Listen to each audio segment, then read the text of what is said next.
Greetings, everyone. Welcome to another edition of the Holistic Human Optimization Show. I am your host, as always, Ronnie Landis. And today I have a very, very special guest, a good friend of mine from Southern California, Mr. Adam Roa.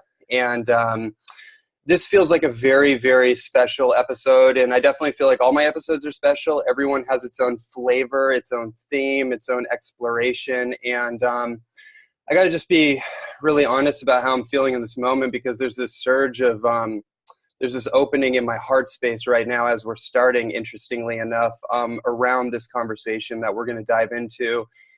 And yeah, I feel like it's such a pertinent and present conversation in the world right now.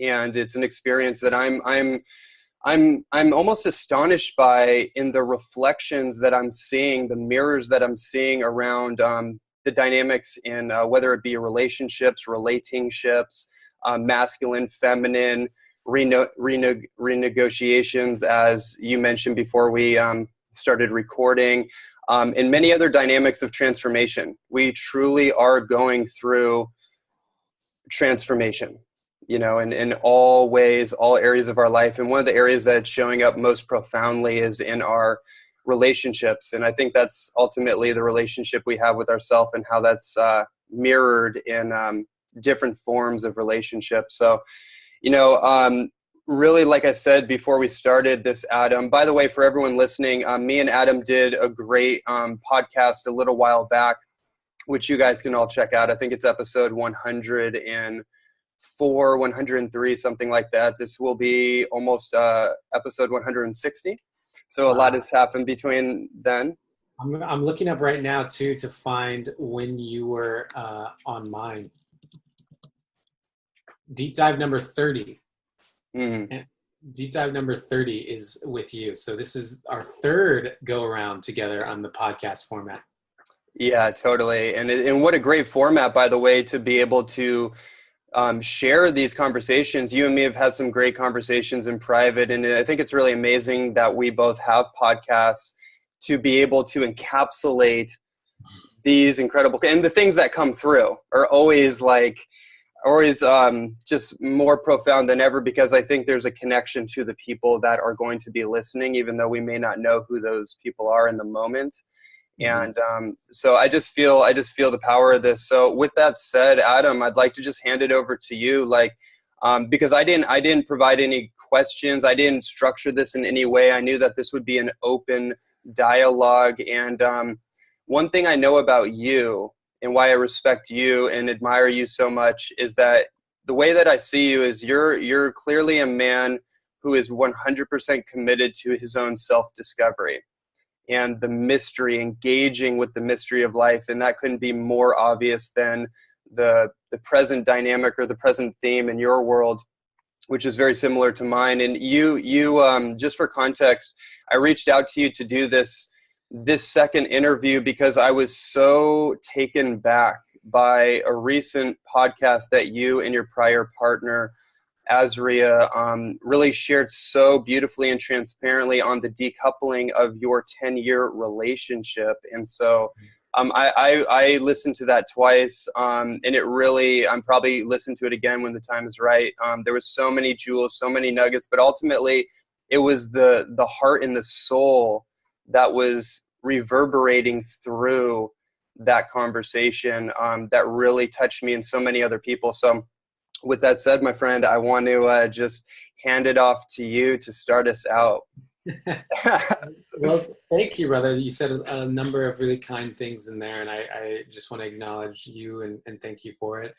We have had some pretty great conversations in private, and now we just get to put a microphone here and share it out to the world.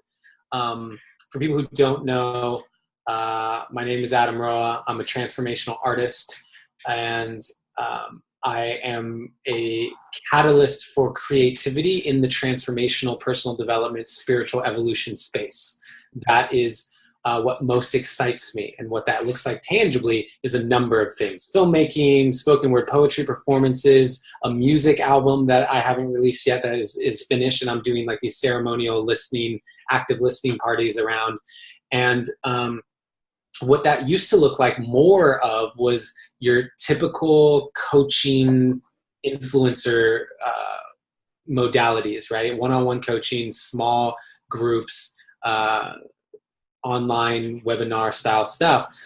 And I also lead a podcast called The Deep Dive with Adam Roa. Episode number 79, which came out about a month ago today, was what you're referencing. So I just want to give people context. I've been in a nearly 10-year monogamous committed relationship. And I met her when I was 23 years old. And spent the next 10 years together in what you would call a twin flame soulmate dynamic, whatever, jargon we want to use. And within the span of, let's just say, 3 weeks, I had never thought of not spending my life with this woman and raising a family and children. And within the span of 3 weeks, the idea came to us separately of, wow, there's something here. What's going on? We don't know. I'm considering for the very first time not being in this relationship dynamic. What's going on? We took it into ceremony because both of us are deeply connected to plant medicines and plant allies, and took it into a ceremony together, and both received a very clear directive from spirit and saying, this is what you're being asked to do. You're being asked to step outside of the safety bubble that is your relationship in order to more deeply understand your sovereignty and therefore your empowerment, and how to empower others, other men and women around you without disempowering yourself, and really diving into the creations that you have in front of you. And at the end of that ceremony, the same night, we recorded a podcast, episode Deep Dive number 79, that you're referencing, where we essentially announce that we are uncoupling and discuss why, and say our kind of last goodbyes to each other in a way. Because from the moment that we decided to do that, within 2 weeks, we had moved out of our home that we'd been in. We'd lived together for 8.5 years. We'd been in that home for 1.5 years. And so we are the type of people who move really quickly. And like you said, I dive into the self-development. Like if I see something and it's aligned and it's clear and I've checked in with my intuition and my guides and everything, and I'm like, yep, this is what I'm supposed to do, there's no hesitation for us. And that includes separating from a 10-year relationship to go onto this next chapter. Wow. There's a lot of potency to everything that you just shared. I mean, it's almost hard for me to even know what to ask, and yet there's a lot that I want to dive deeper into. I mean, and I can only draw from my own experience of going through a transition in a very clear twin flame soulmate context. And one of the things, and I think this is a theme that's coming up a lot in the world. I'm hearing this term from so many people, twin flame, soulmate, like these terms, and the meaning behind it, and the power of that connection is becoming so it's becoming so mirrored. And I'm seeing it everywhere. And I'm talking to so many of my close friends, men and women, that are also going through these transitional states. One of the things that I wanted to ask is, because, one of the things you said was that there's a renegotiation going on between the masculine and the feminine, and probably just in our own lives, things that were serving us, maybe they weren't, but now there's there's like this clearing that's happening, which is, if something is not in alignment for our next steps in the journey, then something has to change. Right. And, I guess my question is around the context or the container of that relationship, because as I'm sure and many of us on the journey know, separation is, in a relationship context, typically when people break up, they go their separate ways, and oftentimes people do not reconnect. But in this particular context, where there is a very clear soulmate connection, that connection doesn't go away, does it? It's omnipresent. It's there. And I guess I want to just ask you to expand upon that. What is that like, going through that transition to physically separate, but also maintaining, I guess, or sharing about that connection that you still have, but through your own individual sovereignty? Yeah, that's a really great question, and I think it's a constant exploration. I don't have a reference point. There is no like archetypal thing in my space that I can look to and say, "Oh, you were in a decade-long relationship since your early 20s, and you broke up, and now you have a healthy dynamic." Like, I don't really have that to look to. So there's a navigation of what that actually means. And what I know to be true for myself is that there's no love lost. There's no she did this or he did this. And in my early dating career, the relationships I was in the breakups, it was important for me to make them into an enemy in a way, make them into, oh, this is the parts that I don't like, or the parts that I felt like repressed by or held back by, or here's the ways in which you hurt my feelings, or whatever it was, because my inability to hold that emotional experience meant that I needed to shift the truth and distort it in a way that allowed me to protect my heart. And I did that generally through finding ways to be angry or make them the enemy and put up walls to them. And this breakup experience is completely different. This is, I love her more. We said this, the fact that we're on the same page about this and willing to walk away to go and figure this out and live out this next chapter that we're being asked to do is an indication of how, like, why I love her so much, because we're so committed to that mission. We're so committed to our individual growth that we recognize. And when we feel it's a spirit-driven thing, and when we both feel it, and that's true for both of us, we get to honor that no matter how painful. And now I'm being with that pain in a completely different way than I ever have before, because she didn't do anything to me. And so as long as I can sit in the truth that is, I love her.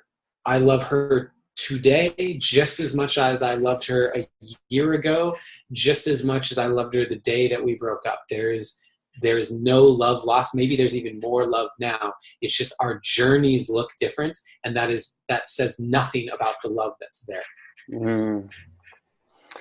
Yeah, that's amazing. That's really beautiful. And that's so much of, I can relate so much to that. For me personally, this particular process of going through physical separation it's been a journey. It's been a journey of the heart. It's been a journey of going through and weeding out all of my insecurities, weeding out all of the cognitive biases and the little boy wounding and the ego wounding and all the things that very clearly I can see now were stifling love. Where I think my situation is a little different than yours, but just we're seeing where like the suffocation of love took place. And also the suffocation of love was born out of love in a deep desire to merge, and yet also losing, in a sense, self-identification, losing a bit of sovereignty, where a separation had to occur for that love to become unconditional without the proposed definitions or fantastical outcomes, and a lot of the things that I think is part of this renegotiation. Because I can say for me as a man, what came alive for me more recently was this reality that I've been suppressing because I never met the right one, so to speak. But I always had that yearning. I always knew she existed. I guess that's kind of the twin flame kind of experience too. Like my experience going through life is that when I look back from a very young age, I was searching for that feminine mirror, that feminine counterpart, that partner. I didn't know it at the time, but I would somehow unconsciously project the feminine ideal in archetypical language, that feminine divine ideal onto other women that I was probably more infatuated with, and then wonder why I was continuously disappointed over and over in a lot of pain was created out of that, yet there was still this enduring longing for that. And when it did come, there was, through meditation and in being honest with myself and overcoming the past disappointments, I realized that I am truly guided to be a father and to be a husband and to create a family, even though I was skipping around that because I couldn't see that with anybody else. So when this one came along, it was like, everything kind of, the stars aligned, so to speak. And it's interesting for me now, and who knows where the future leads, but in this moment, the letting go process for me, and this is what I want to lead into, is one where I still honor that truth. And maybe not, it is with this individual or not. And I get to let go of my projections. I get to let go of my outcomes around this particular situation and hold on to the truth without holding on to the externality of what it has to look like or who it has to be with. And I kind of actually just want to get your take on that. Just that perspective in the letting go process, and also this kind of renegotiation process that many of us are going through in terms of relationships. Yeah, I think you spoke to a number of really interesting points. And one of the big ones is just an understanding that there's an alchemical process that happens when two people are just in each other's energetic fields, when they're intimate with each other, and then as they remain in each other's fields for an extended period of time, and then begin to actually make personal decisions based on a third entity that is the alchemy of the two, the relationship. And so when the separation is happening, it's important to understand that who I am in many ways has fused with who this person is and been alchemized in a particular unique DNA way that goes away over time as I return back into my state, and I will keep some of what has been activated. So, for example, if there's a thing with let me give a tangible one. There's a thing with like lighting that Azria was always amazing about, where it's just no overhead lighting. It was like these side lamps and soft light and like string lighting. She was just, the way that the space was set up, candles, that sort of thing, was so huge to her that she used to tape down the light switches in the bedroom. It was like, you cannot use the overhead light. It just will not allow you to do it. And that's something that now I have taken. It's a part of me. And so as I go through the world, like that is something that I will take with me, forever changed because of my time in a relationship. And by the way, that wouldn't have happened that didn't happen for years. Like that is a result of years and years and years and years. And that's a very tangible example. And that happens in very subtle, nuanced ways that often you can't even see and recognize. And so as this uncoupling process has been happening, I've just noticed the parts of myself that are behaving differently than I'm used to, and recognizing that, wow, that's because part of me was in training into who she was and what she was holding, that I'm now responsible to hold if I want it to be a part of my experience. And like, and to go back to the same example, if I want a lighting to look a certain way, I have to put the thought into doing it, as opposed to I could just show up and turn on the light and she'll turn the light off and then put the candles around or whatever. I actually get to take action on what I want instead of taking for granted what she was holding. And that includes nuanced, energetic, subtle belief systems, not just like the tangible. I'm just giving that as an example. And I think another point that you touched on that is really important is you talked about the feminine ideal that you were holding and putting on this kind of pedestal. And the funny thing is that I relate so much to that, where I used to put this ideal on a pedestal, and then through relationship discovered there is no feminine ideal. That doesn't even exist. That's something that we all would say are different things. Your ideal is different from my, so it doesn't even exist. It's just what we want, essentially. And because I developed this relationship so deeply, I created my ideal. Basically, this is the woman I'm going to spend the rest of my life with. This is the woman I'm going to raise children with. This is the woman who is my everything. She became my entire representation of the feminine ideal. She became my entire feminine reference point. And so a huge part of this journey for me is an understanding that what a limitation, what an unfair thing, one, to put on her, but two, to assign the feminine. That the feminine is this person, that the feminine is my relationship. No, the feminine is so much more vast than that. And there's so many aspects that I do not understand. There's so many aspects that I do not have experience with and do not feel empowered in. When I'm in that dynamic of relationship with certain aspects of the feminine, I go into my wounded inner child instead of my empowered king. And so how am I to actually create and help support other brothers in creating healthy relationships to the feminine? How am I actually going to help support the feminine in creating healthy relationships to the masculine if I have a very limited slice of empowerment in relationship to the feminine? And opening that up is huge, and I think is what the journey that I'm on.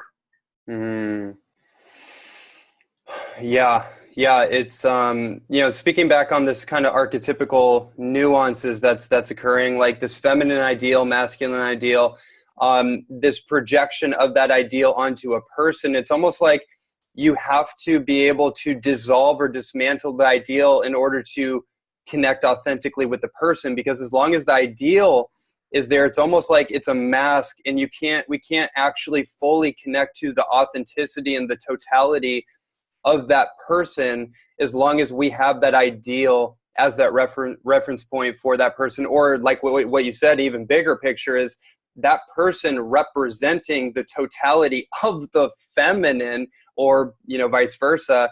And so that's a really interesting perspective.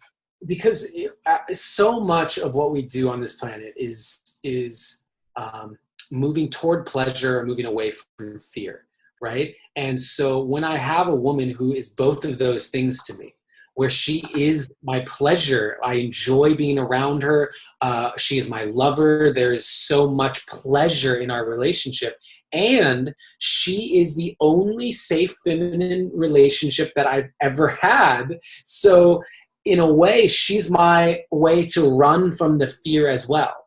And so because of that, so much of myself was wrapped up in us and who we are together, that I never had to address these other fears that are there. The part of me that now walks down the street and sees an attractive woman and looks away, as opposed to just making eye contact and smiling. And before, I could tell myself the story that, well, I'm in a relationship with the woman that I love, so I don't even need to be creating any type of energetic whatever with any women that I find attractive outside, because I'm keeping my relationship sacred, or I'm not even open anyway, so why do that? And now that I don't have that, I'm still seeing that same behavior, but there's no excuse now. I can't rationalize it. The truth is that there's a little boy in me that's wounded from having been cheated on, from whatever, that is protecting himself by not even opening that doorway of energetic connection, because attractive women might cause me pain. And so I recognize it happening, and I can't hide in my relationship anymore. Now I get to take ownership and say, okay, this is me. And I can be the person who has the podcast and social media influence, traveling the world, doing amazing things that I'm so proud of, and also be the gentleman walking down the street, avoiding eye contact with someone he finds attractive. Those can both be true. They're both my truth. And by talking about them openly, I hope to start to encourage people to reframe this idea that it needs to look a certain way to be an empowered man, or it needs to look a certain way to be cool, or whatever. You know what I mean? Just like let it all go. What actually is right now. Right there. You just hit on something right there that's been very relevant for me. What is real right now? versus what is inspiring about the future, what's activating about the future.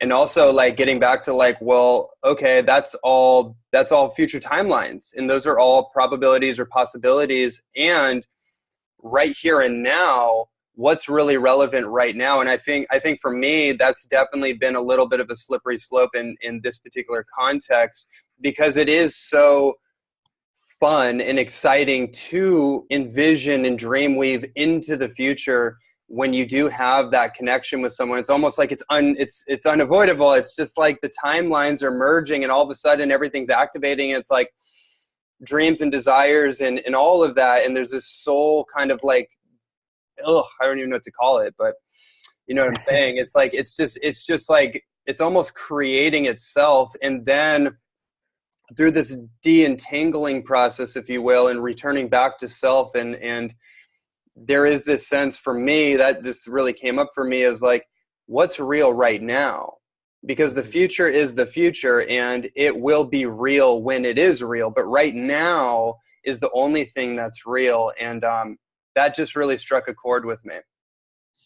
Yeah, I have very much arrived in this space of what is real right now because of the healing process and an understanding of just how most human beings, because of biological reasons, right, we avoid pain, and then we extrapolate the desire to avoid physical pain to emotional pain.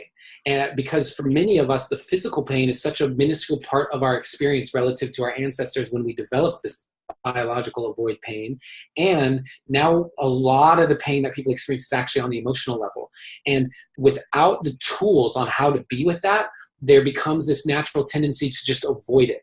And you and I both know you can avoid those painful emotions, but they're going to just store in your body and manifest themselves as triggers in your next relationships or as actual physical symptoms harming your health and your well-being. And so because I'm aware of that, I know that the best thing I can do for myself is when I'm feeling the emotion is actually allow myself to feel the emotion fully. And I talked about this today, even on my Instagram, in my Insta story, where I was just talking about how I notice certain behavior patterns that I can rationalize as being healthy, such as coming home, watching a documentary about Einstein, listening to a podcast on the drive to the gym and while I'm at the gym, and I can rationalize as, wow, I'm really learning, I'm taking in all this information. And the truth is that when I came home and watched that, I would have been better served based on where I want to go, to sit in silence and meditate and have a journal and just be with what I was actually feeling, allow myself to cry, but I was just so tired of the emotional processing that I wanted to shut it down. And I notice that and I see that, and I don't make myself wrong for it because I'm doing the best that I can. And I continually keep my eye on the mountaintop of I want to allow the space to process these emotions, and I get to do that as often as possible. That's really powerful. I mean, yeah, and that's a big theme. I think the self-reflective lifestyle opposed to the consumer external driven lifestyle is becoming a much bigger theme for people. And you just said something that I can relate to because I'm a research junkie, right? So, and it's part of what I do. It's part of how I show up in the world is share information and perspectives and things. So I'm constantly taking in new information. And what I do know is that can be a distraction from what is wanting to occur on a much deeper, much more profound, much more transformative level. And there is a little bit of an avoidance there of being in the silence and pulling out the journal. And none of it's rational whatsoever. It doesn't take a lot of time. The podcast is going to last likely a lot longer than that process sometimes will. But there is a little bit of like resistance, I think, because one of the things you said that I can relate to is like, man, I'm just like really tired of this whole like emotional process. And not that I'm tired of feeling my emotions. I love feeling my emotions, but man, like at times it can just get it can just get kind of tiresome, right? And feel like, okay, well, I'm ready to actually just get on with it. And but it's like, the reality is that, I think where I kind of want to go with that is, what's occurring in our collective field is being processed and transmuted through, I don't want to say selected, but awakened individuals that are holding the field, in a sense, for the evolution of humanity and the planet, and are bringing in a new energy. And it's an interesting perspective, I think, because one of the things I've been tuning into the last couple of years is I've been in that process of trying to understand this influx of energy and what's going on for many of us on an individual level in my own experience, because I realize a lot of this isn't mine. It's not actually mine. And that's the interesting rub there, is because the mind is trying to define or explain why I feel a certain way. And it's trying to find a reference point for it so it can understand and explain it away so it makes sense. And yet, in doing that, I could take on and own a lot of what's going on and associate it as something wrong with me, or something that is a part of me, when I'm intuiting, I'm theorizing a little bit that there's a lot of us that are actually awakening and doing the work and cleaning our vessel to the point where we become conduits. We become capable conduits that can actually help to transmute the collective energy, because the majority of people on the planet just aren't capable. They don't have the capacity to do that work, which must be done for the transformation of the planet. I'm curious what you think about that. Yeah, so basically what I see happening right now is an elevation of frequency on the planet, right? And if you look at who did Power versus Force? David Hawkins. Hawkins, thank you. So when he does this evaluation, essentially, of a numerical value assigned to different emotional experiences, the frequencies of different emotional experiences. And there are various emotional experiences that exist in a lower frequency, basically a higher density. And as we elevate the frequency of the planet, there are going to be densities that are no longer a match to that higher frequency.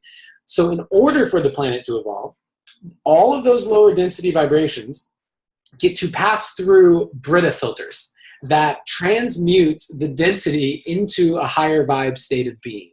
And those are the individuals that you are talking about, people who are willing to be those Brita filters. And we all have the capacity to do that if we allow ourselves to feel, because feeling is actually all that's required.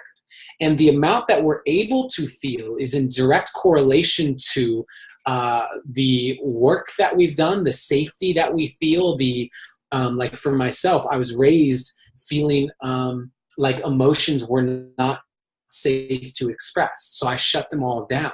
And so I go through I'm still going through the process of allowing myself to feel deeper and deeper and deeper. And what's interesting is there's this polarity. I'd be curious on your perspective on this, because I believe that what we do when we have higher frequencies is we tap into a space where there's more feeling available. There's just more experience available. But that, because we live in a polarity, we open up to a greater depth of pain as well, right? Like there's actually a greater depth of sadness that we can feel the moment that we also recognize the greater depths of joy that we can feel, because we expand in all directions. And so as the planet elevates, it's not so much that we will never ever feel pain or sadness again, but there's an aspect of value assignment to those feelings. There's an aspect of density to that experience. Let's call it suffering, that is a resistance to what is. Suffering simply meaning a resistance to what that is a part of the human experience right now, that once embraced, we can feel pain so deeply, but it doesn't carry the same meaning, and that doesn't carry the same suffering. And those are the things that are density, literally, because being in resistance to what is, meaning I'm not going to feel that, I'm going to store that away, I'm not going to look at it, and then it stores as density in the system. So anyway, that's my perspective on what you spoke to, but I'm curious yours. No, I mean that's beautifully put, and I mean I share your perspective for sure, and you know, these things definitely will reveal themselves in physical symptomatic manifestations. I mean, there's a thing on my neck that I've had for a long time, left side, funny, and feminine side, and there's a little bit of a thing that's always been there. I've gotten tremendous amount of body work, and you know, with my nutrition protocols, everything else in my body is like, boom, everything is optimized. But there's always been this lingering thing here. And I've noticed when it gets triggered, usually in certain, when I'm triggered or certain dynamics, particular to the feminine, particular to my prior reflection, current reflection, guess you can't separate from that. But I became aware of when it would fire up, and it was like, oh, what the heck? And it's not, and I realized it's not necessarily part of it's not a physical, I mean, it's a physical experience, but it's very much deeply rooted in something to do with my feminine. And I really have been on this process of like really understanding that and exploring that and connecting with that and integrating that. And in understanding as a man, there's been tremendous, I guess the word wounding is kind of like just so, it's so spoken about. Like I almost wish there was a different word, because it doesn't feel like wounding. It just feels like an imprint. So that might be the best word. There's many, many imprintations, and many of them are beyond this lifetime. And it really speaks to what you shared about, you know, becoming the Brit or Berkey filter for all of this, because all of it does pass through us. Actually, you know, one of the things I did want to mention, which I think is relevant to what you shared, is like in Chinese medicine, they have a thing called compliance. Like the herb doesn't work if you don't take it, basically. And so they say the bitter herbs, which are correlated with heart, you know, bitter meaning healing the heart, the bitter herbs are most effective when you take it and you can taste it. And I always found that perspective interesting. So instead of just like having a capsule or even like putting like honey or something in your tonic to coat over the taste, the bitter taste, actually tasting the bitterness of it denotes some of its healing properties. And I found that interesting. And I thought of a metaphor as like, that must mean that in order to heal, we must feel what's being healed, right? If we're going to heal the trauma, we're going to heal the wounding or the imprints, we have to actually allow ourselves to feel those imprints or those wounds or those pains. And if we're not able to feel it, then yeah, I don't know, it gets stored, or it gets bypassed, or it doesn't fully release. Yeah, well, it's interesting because I have that perspective in some way. Like I think that perspective is true. And I don't think it's empirical. Mm-hmm. So definitely not empirical. I from the standpoint of like, I also believe another aspect to maybe you have just a switch flip in your mind, and now you're living in this just state of joy and bliss so consistently that the things that are not in resonance with that state of being simply burn away and like will leave the system. And so they don't actually have to be felt as, oh my God, this pain of sexual trauma has to be cried and screamed out for months and months and months. But instead, just by elevating yourself, what's not in resonance will fall away in some way, shape, or form. With that said, I think that the simplest and clearest, and the way that my path has looked up until now, for the most part, has been, wow, I see the thing, I see the shadow, whatever, and I allow myself to feel that experience. And by allowing it to be witnessed and felt and moved through my system, that allows for a deep healing process. And I think that that's where we are at in in society right now on a global scale is this conversation of these two approaches and both of them being true. And I'm good with either of them. Like if we allow ourselves to really grieve the atrocities that are happening right now in this moment and really be with that. And we also recognize that there is so much beauty around us and love around us also in this moment. And if we focus on that and we truly look at what's beautiful, the other aspects will also fall away. And we can heal through the feeling of the shadow, and we can heal through the embracing of the light. Both of those things are true, and there are people on this planet who have a proclivity to move towards one or the other, and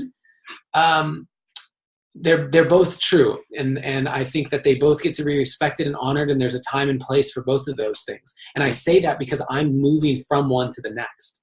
My last 5 years have all been, ooh, I think I spotted a shadow. I think I spotted a trigger. I think I spotted a wound or an imprint, and I'm going to go dive into that and feel it and heal it and do whatever I need to, plant medicine ceremonies, healing work, whatever, to move through that.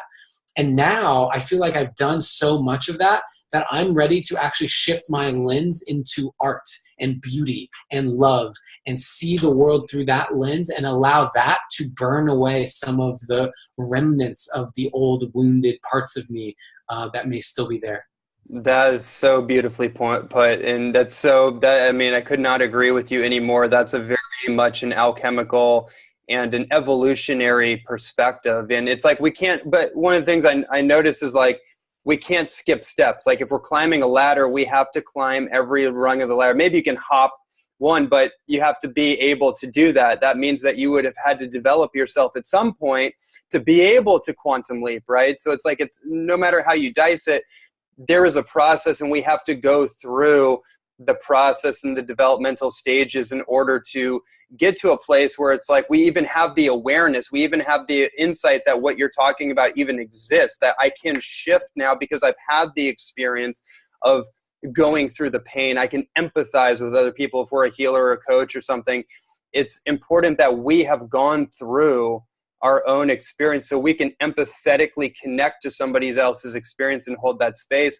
If we haven't gone through it, then what use are we other than maybe, someone giving advice or something? I think it's a really powerful perspective. I felt like I had a connective bridge in my mind to that, but sailed. Yeah, I think that what binds us all is the human experience. And so I don't have to know what it's like to have an eating disorder. I've never had one. Right. But what I do know is, wow, you have someone that I'm talking to, I was like, oh, you have an eating disorder. And the reason that you're doing that is because you have a feeling that you are not attractive as you are, and there's a more beautiful way of being that will cause your heart to open and you to receive what you want to receive in life. That's why you're acting on this. I know that. I can relate to that. I can relate to the part of me that has for years looked in the mirror and said, you're too skinny. No, like all these things, blah, blah, blah, blah, blah, blah, right? Because I was a late bloomer in high school saying, oh, you're too skinny. That means you're not masculine enough, which means that women won't find you attractive. Men will be able to take advantage of you. Like all these things that I assign to literally like my size. And I think a lot of men can relate to that. And so the point is that while I may not know what it is to have an eating disorder, I do know the human experience of feeling not enough, feeling not attractive enough, feeling like I needed to change something physically to be more of who I wanted to be and receive more of what I wanted. And I would never pretend to like lead a workshop or a class or launch some program around dealing with eating disorders. That's not the path that I've walked. And so I realize that there's a limit to my understanding of what it actually means and takes and what that experience is like. And I also know that there's very human, emotional reasons underneath it, and we can connect on those. It beautifully put. Basically, you just put into words exactly what I was really wanting to articulate. And I feel like, I mean, there's so many different things that want to come through me right now in the form of questions and insights. But with the time we have left, like one of the things I want to really put a spotlight on, because you have just like a really, you have a lot of wisdom and perspective on it, is before we started this, there was obviously there was the renegotiation around the masculine and feminine. And I really like this twin flame journey for me, and for people that aren't aware of that, if it resonates with you, it's kind of a thing that if it's part of your experience, then it's going to be part of your experience. You're going to take that journey. It's unavoidable. But for me, this perspective of a twin flame, which ultimately in general terms is really just the integration of the divine masculine, divine feminine in union within ourselves first and foremost, but it manifests in the complementary opposites of the masculine, feminine, man and woman, or the energetics of the masculine, feminine. So with that said, because this has been so on my heart and on my mind pretty much every day for the last 15 months, I want to get your perspective on what is occurring right now between the masculine and the feminine as a theme in our world, and also obviously that translating into the personal experiences and the relationship experiences and renegotiations that you had brought up. Yeah, it's a really loaded topic and question. There's so much that could be unpacked from that. But what I'll say is right now, there was a catalyzing shift where women are owning their empowerment. And I don't want to say women, excuse me. So the feminine energy on this planet has been rising. And for the sake of this conversation, I'll refer to the manifestations of that in men and women specifically, but understand that what I'm actually speaking to on a deeper level is masculine and feminine energies inside each of us, inside of all of us. And so what you've seen, like with the Me Too movement, and you've seen a rise of feminine empowerment, which has given energy to the voice of the female. And that has, because it's a frequency shift happening in one side, the polarizing aspects of these two balanced energies, it means there's a shift going to happen in the masculine. And we're seeing that in a number of different ways. We're seeing men who are terrified, who are scared, who are running essentially from the feminine. You have men who are, that's the flight. You have men who are in the fight mode, who are taking stronger warrior stances and like rallying against the women's movement that's happening right now. And then everything in between, right, is going on. And so there is that as a catalyst. But what I'm also seeing, and I admit to being a part of, these new age conscious bubbles that are a big part of what I'm surrounded by. But what I am seeing in the men is the catalyzing effect the women are having, where men are now, okay, what's my empowerment? I mean, look at my journey specifically. I'm asking the question of, what does it look like to be a conscious, empowered male in 2018? What does that mean? And that's not a question I had 5 years ago. It wasn't something I was thinking about. And as all the other, quote, success has showed up in my life, financially, professionally, in my relationship up until that point, and all of these things, here I am with all the things I wanted 5 years ago, but feeling less sure of what it means to be in my empowerment today than I did 5 years ago. So what does that actually mean? And so there's this catalyzing effect. And now what we're seeing on the planet is, how do we empower each other without disempowering ourselves? And that goes beyond just men and women. That goes into relationships like you and I have as friends, as men. How do we enter into cooperation and collaboration instead of competition, which is what the old paradigm also said was our dynamic, was supposed to be. You both have podcasts. Well, if people are listening to Ronnie's podcast, they won't listen to the deep dive. That just won't happen. And it's the scarcity mindset. And so how do we empower each other in a way that builds each person up, builds those energies up together? And what's coming to light, as that's a goal, that's an intention, that I feel has been catalyzed by women in many ways, is all of the wounded aspects that are ready to be released. We talked about, as you raise your vibe, there are going to be things that are ready to burn away. Here's a tip, or like a piece of what I've seen. As it's ready to be burned away, that means it comes to the surface. It doesn't just like disappear in the darkness and you never see it again. It comes to the surface on its way out. And we're seeing that on the planet right now. And my plea to both men and women, anyone listening to this, is to understand what's happening first and foremost. Understand, okay, there's this renegotiation. We're finding our empowerment. And so these wounded aspects are coming up.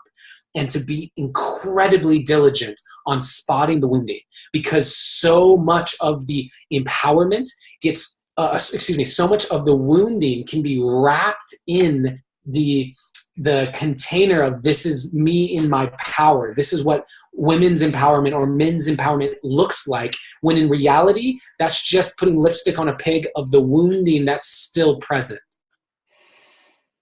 That's what I have to say. Man, okay.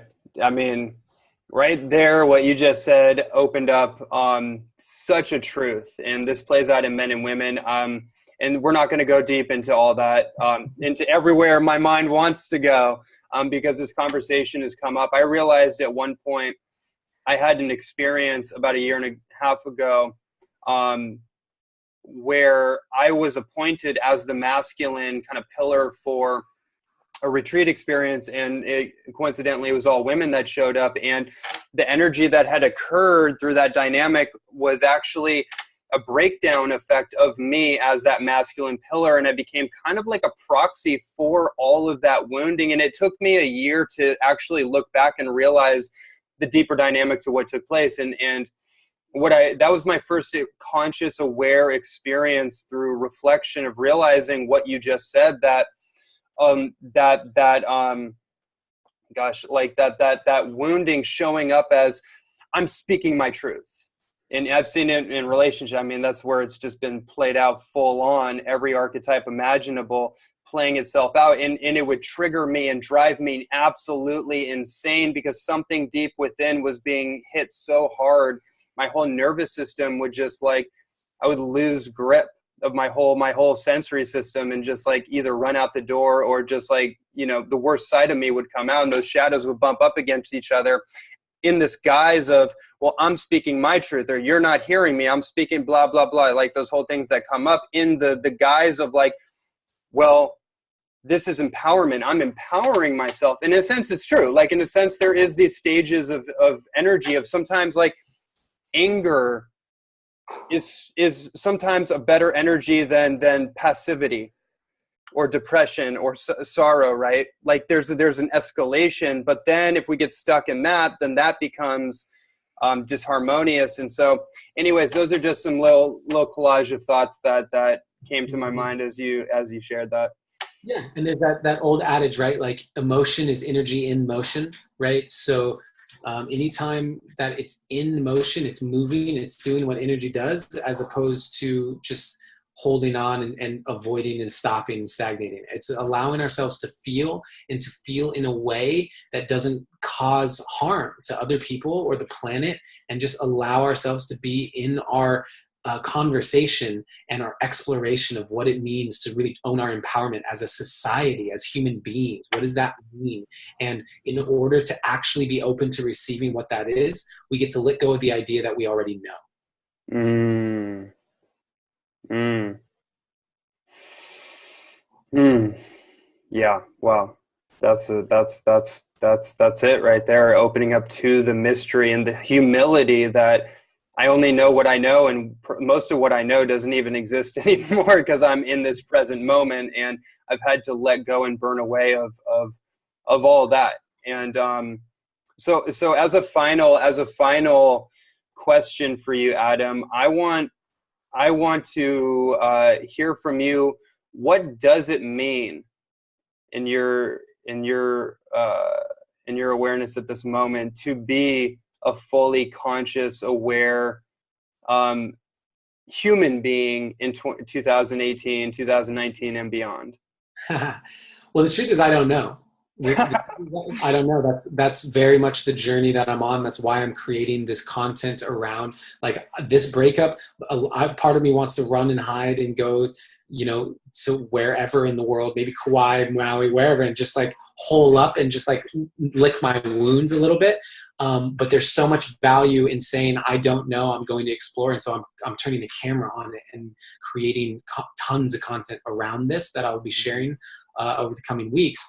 And even though I don't know, there is one truth that I hold currently, which is that to be a conscious human in today's day and age, to take that lens simply means to be open to the ideas that challenge what you might think you know. So it's no longer just drawing a line in the sand, and we see this in so many ways. Basically everything that's happening in our political system right now is like, I'm drawing a line in the sand where I can't even hear the other person. I can't even have a conversation about it. And if we've shut down the ability to hear other people and be heard, we're not going anywhere. Plain and simple. That it's just not going to happen, because we get to exchange ideas. We get to exchange energy in a toroidal way. That's how the universe flows. And so all I know is the willingness to challenge your ideas and have them be challenged by other people, because it's not an attack on who you are and what you believe. It's simply an exploration of how we can move to this next stage of evolution. And we cannot move on to the next chapter if we're unwilling to turn the page of the last one. Boom, right there. Yeah. Wow. This conversation right here could keep on going. It's an endless unpacking right here. It's so relevant. It's so pertinent. It's so present to what me, obviously you, and what so many people are experiencing right now. And that last thing you said, I just want to just highlight that real quick. Like, you can't move forward unless you have closed the last chapter. You can't move on to the next chapter. A new door does not open until you close that door. And that can be interpreted a million different ways, what that means, how that plays out in one's life, how people heal and resolve and dissolve and evolve from their past. And I just want to take this moment to honor everyone's experience. I know what we're going through right now. This is full on. It's been full on, but it seems like a little extra full on right now. And I say full on in a very light sense. I think what we've been dealing with is the density dismantling, or dissolving, better yet, the density dissolving. And as we've been going through that dissolving, all of our attachments, particularly to struggling our way through, prodding and pushing and pulling and being pushed by pain, is all those behaviors are starting to fall away. And now the true healing and transformation can occur, where that feminine principle can truly manifest itself in all of our lives and guide us from vision instead of pushing by pain. And it's quite a beautiful thing. And one of the things you mentioned before that I just wanted to give voice to real quick was the way that your behavior and your operating system essentially is changing. and acclimating and adapting to that changing operating system, and how the experience of processing pain has shifted and the meaning behind it has shifted, because that has been my experience. I've definitely gone through a bodhisattvic awakening, in realizing the truth of my particular soul incarnation and beyond what I do, beyond my mission or my work or the way that it is packaged, but the depth of my soul and my incarnation here, and the meaning that I get to give that every single day. And one of the meanings is I get to release, and I get to find the joy and the bliss and the tranquility and the reverence through these experiences, through feeling the pain, the sacredness of feeling all of the full spectrum of human emotion. And I want to honor everybody that is also going through that journey, everyone that's watching us. And I want to honor you, Adam, like you as a masculine reflection. I have so much respect for you as a friend, and in your professional work and the journey that you're on. And I want to honor you and thank you for showing up fully, playing the game full out, and being a great role model and leader for everyone else taking the journey. Yeah, much love, brother. I appreciate you and what you're doing, and thanks for having me on. Thank you to everybody who's been listening to this. May it provide some value and insight into your life. Yeah, beautiful. And before we click out, where can everybody find more about you? Well, adamroa.com is the hub, ADAMROA.com, and that will lead everywhere. That'll lead to my podcast, The Deep Dive. That'll lead to my Facebook, my Instagram, Adam.Roa, Twitter, Adam_Roa, YouTube channel. Like, it's all there. And so, yeah, I just encourage anyone who'd like to follow along this chapter, this journey that I'm on, to connect with me through the social platforms. Mm-hmm. Awesome. Once again, honor and pleasure. And for everyone listening, thank you so much for tuning in. And we will catch you on the next episode of the Holistic Human Optimization Show. Aloha.